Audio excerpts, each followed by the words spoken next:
Halo pemirsa, selamat pagi dan juga apa kabar tentunya pemirsa dimanapun Anda berada. Berjumpa kembali dalam program TVR 09 bersama saya Rini Reski dan juga rekan saya. Bersama saya Anggona Clarina, pemirsa ini dalam 30 menit ke depan kami akan sajikan kepada Anda sejumlah berita nasional, khususnya dari sudut pandang DPR RI sebagai referensi Anda dalam memahami dinamika politik, hukum ekonomi, sosial, dan juga budaya yang ada di Indonesia. Dan pemirsa, inilah TVR 09, selengkapnya.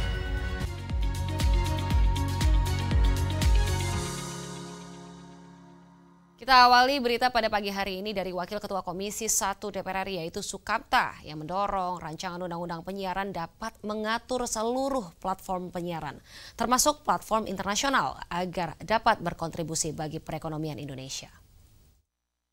Merespon pergeseran konsumsi media masyarakat ke platform digital, Komisi 1 DPR RI mendorong revisi Undang-Undang Penyiaran dapat mengatur tata kelola penyiaran secara adaptif, serta melindungi kepentingan publik di era digital. Wakil Ketua Komisi 1 DPR RI Sukamta mendorong RUU Penyiaran dapat mengatur seluruh platform penyiaran, termasuk platform internasional, agar dapat berkontribusi bagi perekonomian Indonesia.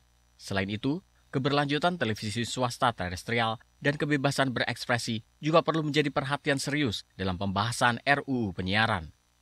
Sukamta menekankan pentingnya masukan yang substansial dari berbagai pemangku kepentingan, seperti Asosiasi Kreator Konten Seluruh Indonesia, Kamar Dagang dan Industri, dan Sahabat Peradaban Bangsa dalam penyusunan RUU Penyiaran.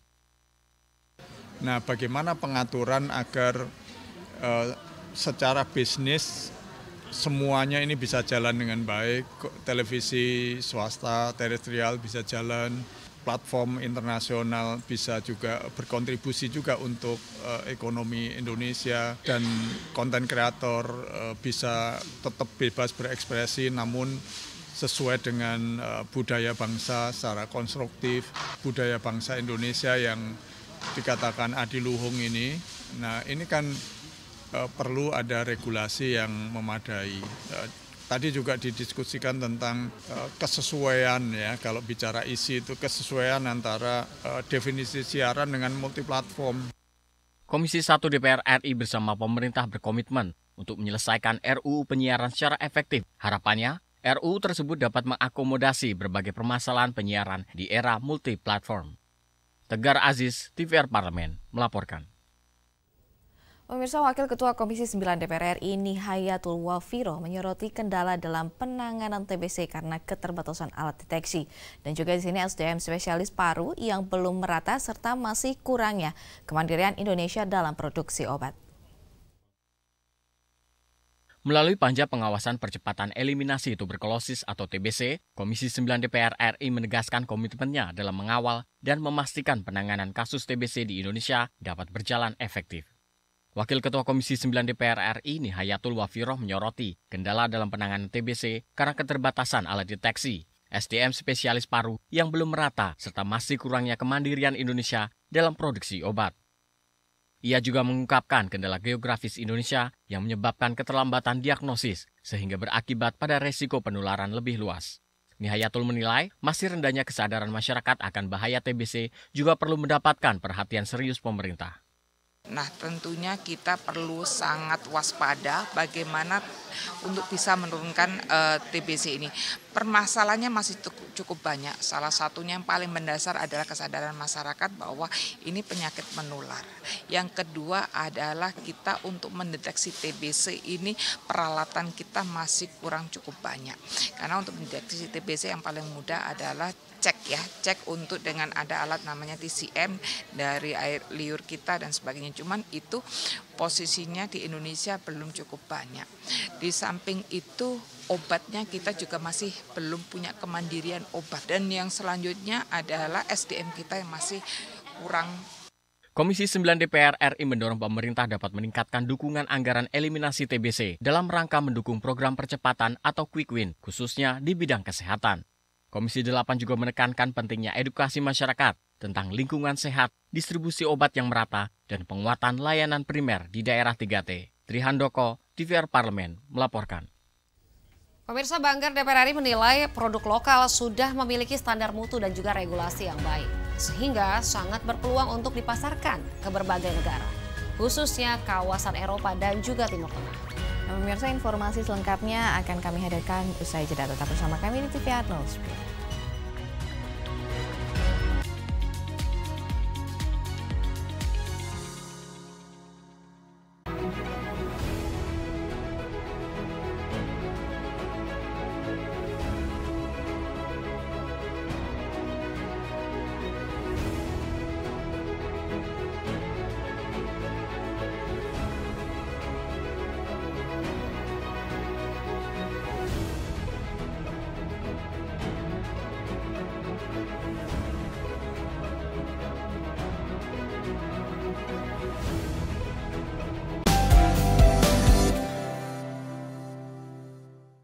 Kalau kita melihat udah rame soal beras oplosan, ini bentuk kelalaian atau kecolongan? Masalah ini kan sepertinya ribut kalau kemudian sudah ya bahasa sekarang viral. Tapi masalah ini sebenarnya kan kalau kita lihat dari dulu rame hilang lagi, rame hilang lagi. Nah, nggak tahu endingnya di mana. Nah, justru itu yang akan menjadi penekanan kita adalah sejauh mana komitmen pemerintah untuk menyelesaikan ini. Kalau kasus ini berulang, artinya pengawasan pemerintah tidak berjalan. Ya.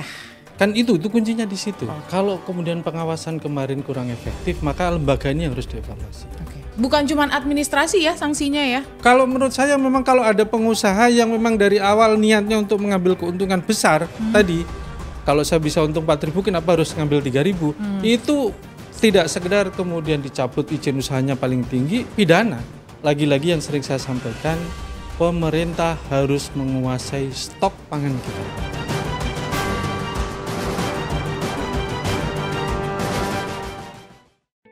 Selamat datang di Biro Pemberitaan Parlemen. Anda memasuki kawasan zona integritas menuju wilayah bebas dari korupsi atau WBK dan wilayah birokrasi bersih dan melayani atau WBBM.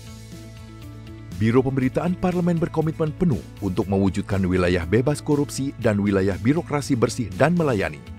Komitmen kami, pejabat dan jajaran memiliki komitmen tinggi untuk mewujudkan WBK dan WBBM melalui reformasi birokrasi, khususnya dalam hal pencegahan korupsi dan peningkatan kualitas pelayanan publik. Kedua, bebas dari korupsi dengan terwujudnya wilayah bebas korupsi atau WBK, yang artinya bebas dari KKN, gratifikasi dan dari segala bentuk pungutan liar atau pungli. Terakhir, pelayanan prima dengan terwujudnya wilayah birokrasi bersih melayani, yaitu dengan meningkatnya kualitas pelayanan publik dan tercapainya kepuasan masyarakat terhadap pelayanan.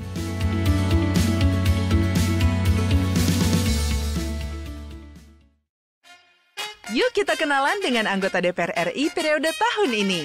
Dari depan kursi, di balik kursi, gini, di balik kursi. Aku ingin menjadi sesuatu yang mungkin bisa kau rindu. Asap kahiji, rukun sakabehna, gitulah pokok nama.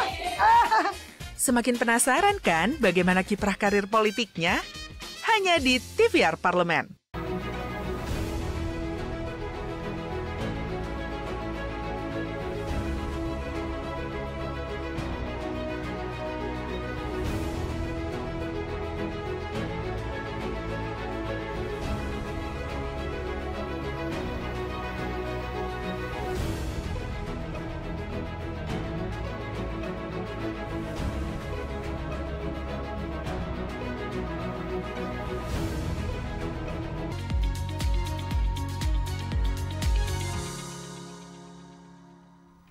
Pemirsa, kembali bersama kami di TVR 09.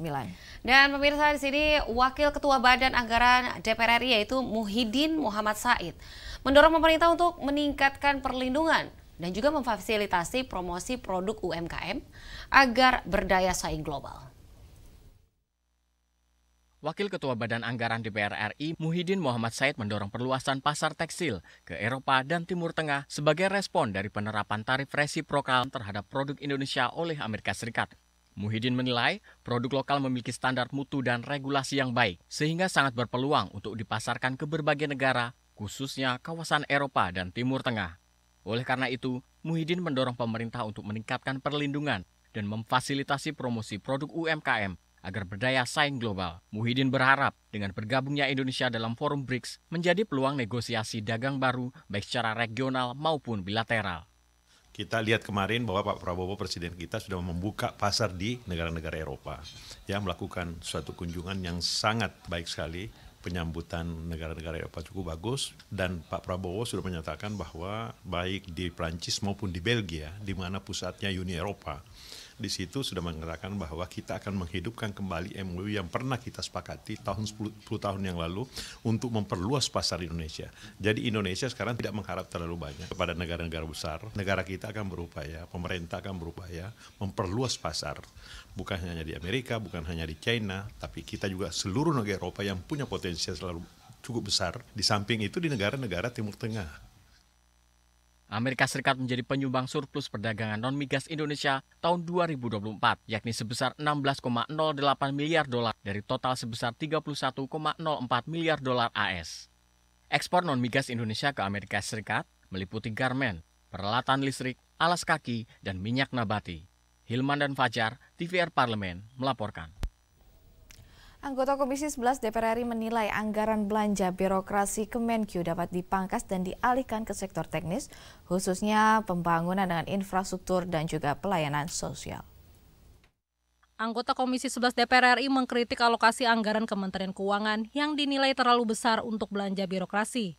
87,3% dari total anggaran Kementerian Keuangan atau sekitar 45,42 triliun rupiah digunakan untuk dukungan manajemen seperti belanja pegawai, sistem informasi, pengelolaan SDM, dan pelatihan. Andi Yuliani Paris menyampaikan alokasi anggaran Kementerian Keuangan belum mencerminkan arahan Presiden Prabowo Subianto yakni efisiensi belanja birokrasi. Anggaran belanja birokrasi Kementerian Keuangan dapat dipangkas dan dialihkan ke sektor teknis, khususnya pembangunan infrastruktur dan pelayanan sosial. Dengan jumlah kabupaten atau kota yang mencapai lebih dari 500, keadilan fiskal antar wilayah penting untuk diimplementasikan. Tentu ini harus dihitung, di mana juga ada kebutuhan untuk kabupaten wilayah darat, kemudian wilayah-wilayah laut yang tentu memerlukan infrastruktur yang berbeda-beda. Ini juga harus diperhitungkan dengan baik oleh Kementerian Keuangan karena pemerintah kabupaten kota, provinsi itu bersandar pada apa yang diajukan oleh Kementerian Keuangan, anggaran untuk membantu ya berjalannya infrastruktur fisik, infrastruktur sosial, pendidikan di kabupaten kota, provinsi ini bisa dianggarkan, dialokasikan dengan baik oleh Kementerian Keuangan. Lebih lanjut, Andi Yuliani meminta perhatian khusus terhadap penurunan lifting minyak pada tahun 2025, yakni sebesar 605.000 barel per hari, di mana angka ini lebih rendah daripada target tahun 2024, yakni 635.000 barel per hari. Ia menyarankan agar Kementerian Keuangan turut menganggarkan dana untuk inovasi dalam meningkatkan produksi migas nasional. Bari Ramadana, TVR Parlemen melaporkan. Ketua Komisi 7 DPR RI yaitu Saleh Partaunan Daulay mendesak pemerintah dan juga pengelola kawasan industri Subang untuk konsisten menjaga konservasi alam dan juga memperhatikan ruang terbuka hijau. Guna mewujudkan pembangunan infrastruktur secara berkelanjutan, Komisi 7 DPR RI mendesak agar pembangunan kawasan ekonomi khusus industri Subang Smartpolitan memperhatikan dampak lingkungan bagi masyarakat dengan komposisi 30% untuk ruang terbuka hijau. Wakil Ketua Komisi 7 DPR RI Rahayu Saraswati menegaskan, pemetaan ruang terbuka hijau masih di bawah 20%. Untuk itu, antisipasi dampak lingkungan penting dilakukan untuk mencegah terjadinya bencana alam ke masyarakat sekitar akibat pembangunan yang tidak ramah lingkungan. Wilayah-wilayah yang dimana memang sedang terjadi pembangunan harus memperhatikan persyaratan yang berlaku untuk memastikan tidak adanya situasi yang diperburuk dengan pembangunan tersebut. Salah satunya dengan adanya 30% ruang hijau. Ya, itu menjadi catatan yang saya berikan. Karena walaupun mungkin diklaim sudah 30%, tapi dari peta masih jauh di bawah dari itu. Sementara itu, Ketua Komisi 7 DPR RI Saleh Partaunan Daulay mendesak pemerintah dan pengelola kawasan industri Subang untuk konsisten menjaga konservasi alam. Oleh karena itu, kajian komprehensif tentang dampak lingkungan yang ditimbulkan dari pembangunan kawasan Subang harus segera dilakukan agar tidak menimbulkan kerugian bagi masyarakat sekitar. Saya yakin yang ini sudah dilakukan pendekatan dan sudah dilakukan observasi dan juga penelitian Sehingga dengan demikian kawasan industri ini akan menjadi sebuah kawasan yang tidak mengganggu lingkungan hidup. Maka karena itu tadi dijelaskan setiap kawasan industri yang ada yang dibangun itu minimal 30% dari kawasan itu harus hijau. Jadi memang harus ada tanaman-tanaman yang betul-betul bisa menjaga konservasi alam dan ekosistem yang ada. Dari Subang, Hilman Hidayat, TVR Parlemen melaporkan. Dana bantuan sosial yang semestinya menjadi jaringan pengaman bagi masyarakat rentan justru kini mendapat sorotan tajam. Berdasarkan data PPATK, lebih dari 500 juta penerima bansos terindikasi terlibat judi online, pemirsa. Di sini tentunya tindak pidana korupsi hingga aktif mendanai terorisme dan juga informasi selengkapnya akan kami hadirkan sesaat lagi. Tentunya usai jeda, tetaplah bersama kami di TVR 09.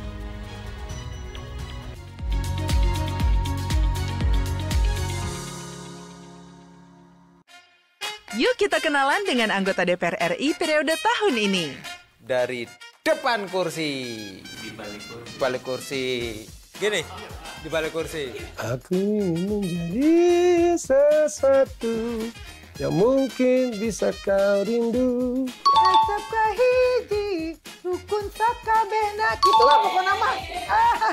Semakin penasaran kan bagaimana kiprah karir politiknya? Hanya di TVR Parlemen.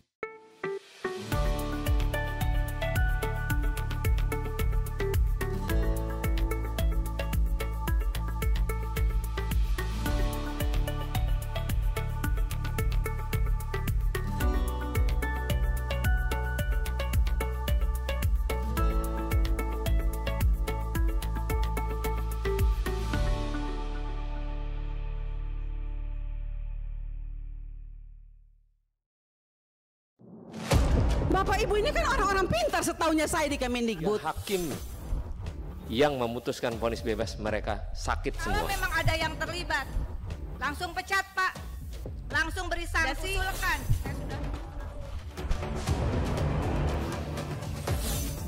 Saksikan dari ruang sidang hanya di TVR Parlemen.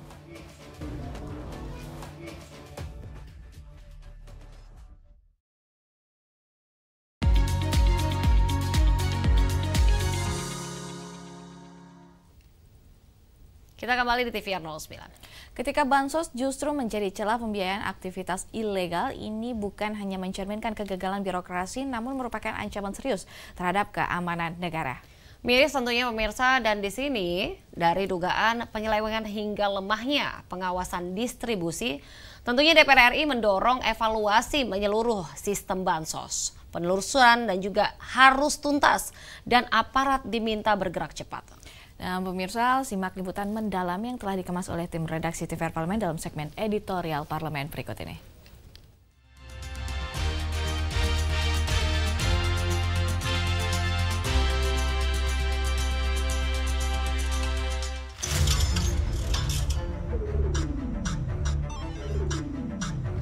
Masyarakat lagi-lagi dibuat geger oleh temuan yang dirilis Pusat Pelaporan dan Analisis Transaksi Keuangan.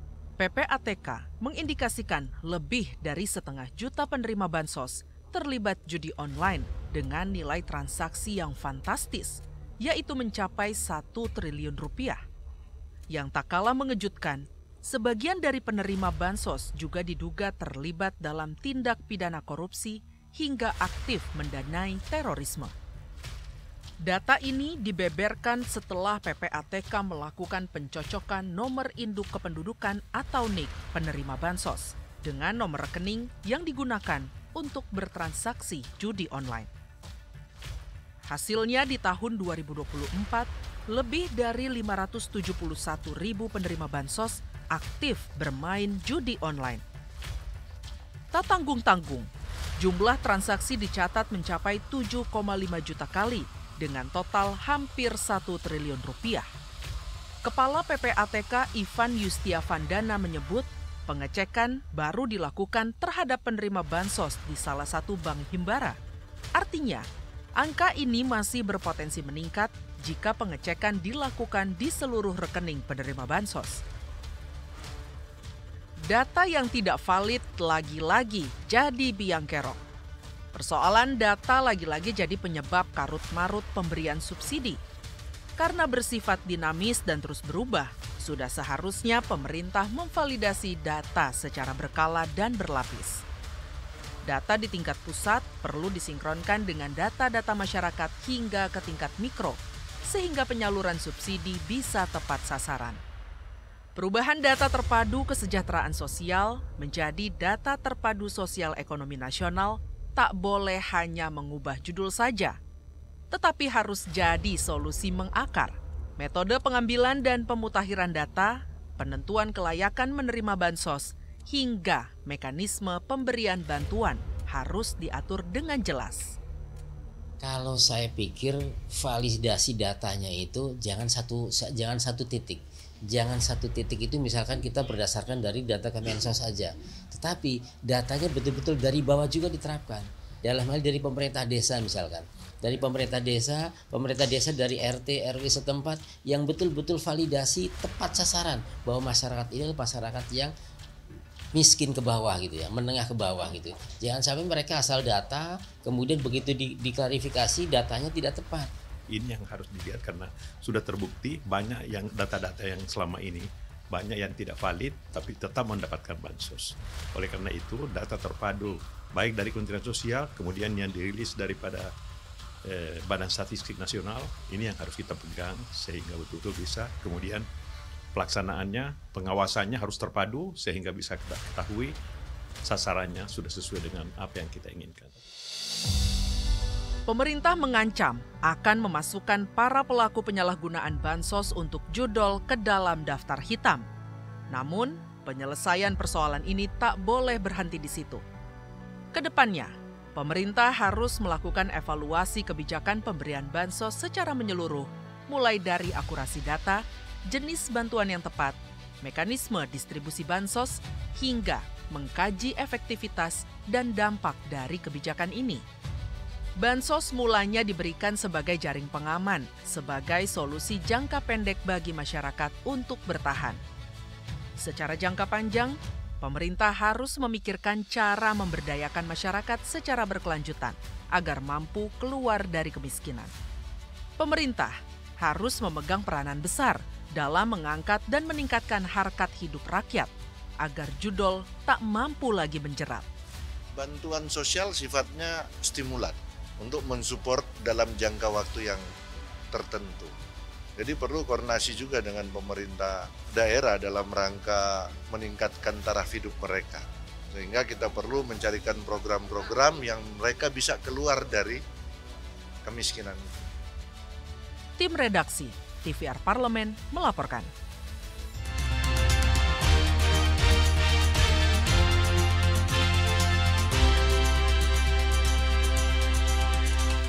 Keseruan bermain jeep ataupun off-road merupakan salah satu aktivitas memacu adrenalin yang menjadi momen seru sekaligus mendebarkan.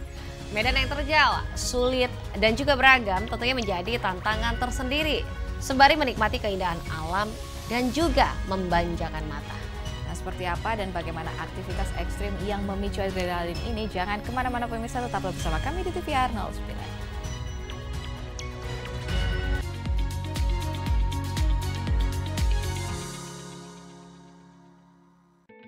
Selamat datang di Biro Pemberitaan Parlemen. Anda memasuki kawasan zona integritas menuju wilayah bebas dari korupsi atau WBK dan wilayah birokrasi bersih dan melayani atau WBBM. Biro Pemberitaan Parlemen berkomitmen penuh untuk mewujudkan wilayah bebas korupsi dan wilayah birokrasi bersih dan melayani. Komitmen kami, pejabat dan jajaran memiliki komitmen tinggi untuk mewujudkan WBK dan WBBM melalui reformasi birokrasi, khususnya dalam hal pencegahan korupsi dan peningkatan kualitas pelayanan publik. Kedua, bebas dari korupsi dengan terwujudnya wilayah bebas korupsi atau WBK, yang artinya bebas dari KKN, gratifikasi dan dari segala bentuk pungutan liar atau pungli. Terakhir, pelayanan prima dengan terwujudnya wilayah birokrasi bersih melayani, yaitu dengan meningkatnya kualitas pelayanan publik dan tercapainya kepuasan masyarakat terhadap pelayanan.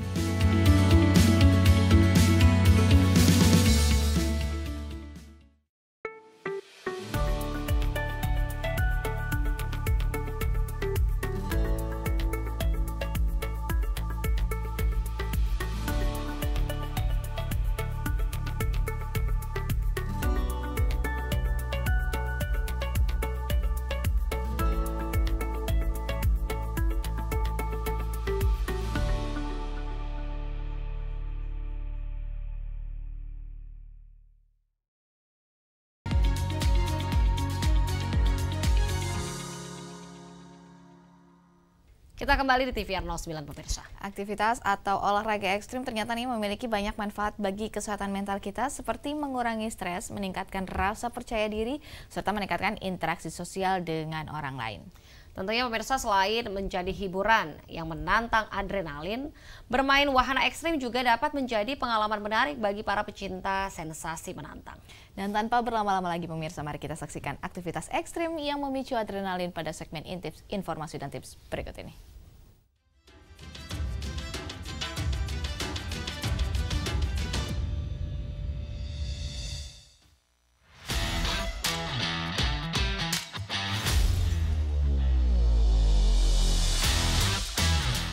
Pemirsa TVR Parlemen, siapa di sini yang suka melakukan kegiatan ekstrim? Kalau kamu salah satunya, ada info menarik nih buat kamu. Pasalnya, melakukan aktivitas yang dapat memicu adrenalin ternyata memiliki manfaat loh. Bisa meningkatkan rasa puas dan senang, meredakan stres, bisa juga meningkatkan keterampilan kita, bahkan memperkuat kesehatan mental.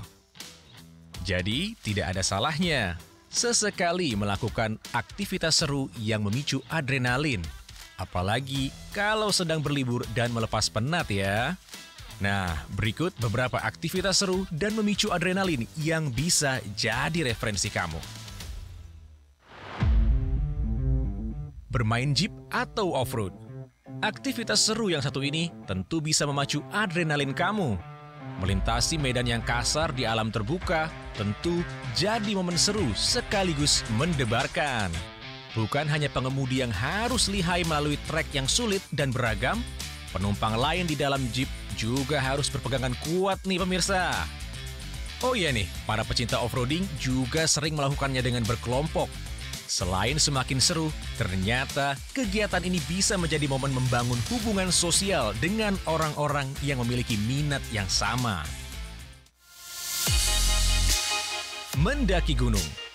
Mendaki gunung terlebih dengan rute yang menantang tentu menjadi aktivitas yang bisa memicu adrenalin. Selain meningkatkan kebugaran karena melibatkan aktivitas fisik yang intens, ternyata mendaki gunung juga dapat meningkatkan keterampilan dan pengetahuan.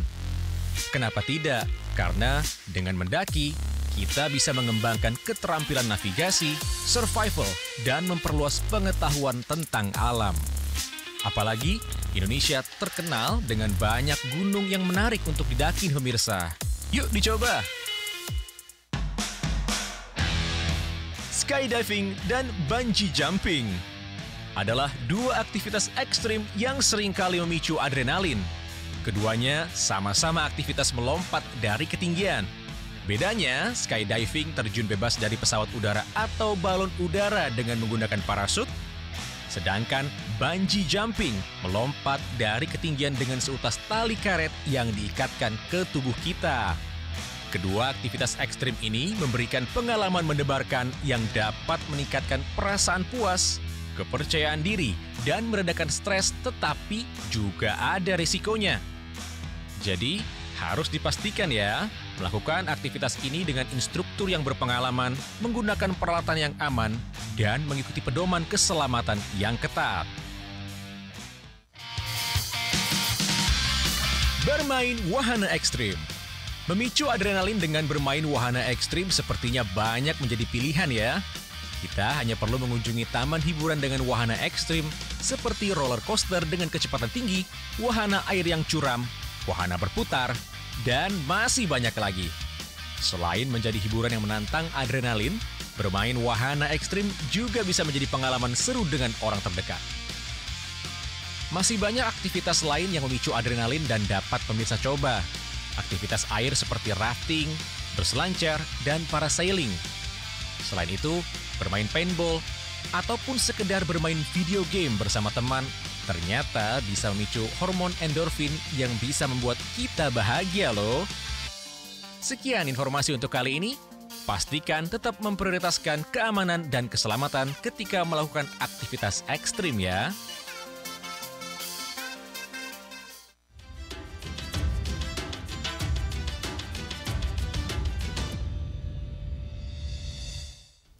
Pemirsa, di penghujung acara kami hadirkan agenda DPR RI pada hari Kamis 17 Juli 2025.